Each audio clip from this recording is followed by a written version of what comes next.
Hello, on the screen is a summary of what I will go over in this video. Make sure to watch to the end so you don't miss anything. Step 1. Download the McDonald's mobile app from either the Apple App Store or Google Play Store. Search for McDonald's official app and install it on your smartphone. Make sure you're getting the legitimate app by checking the publisher is McDonald's Corporation. Step 2. Create your account by opening the app and signing up with your email address or phone number. You'll need a valid password and can link your payment method during setup. Once registered, you'll have access to all exclusive app offers.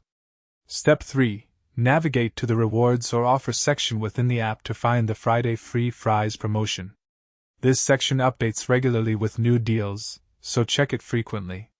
The free fries offer typically appears under limited time promotions. Step 4. Make sure your location settings are enabled so the app can show you deals available at your nearest McDonald's locations. Some offers are region specific, so having your location on ensures you see what's available to you. Step 5. On any Friday, open the app and tap the free fries offer to add it to your order. Complete your purchase through the app's ordering system, and your free fries will be included. Present your phone at the counter or drive-through window and enjoy your reward.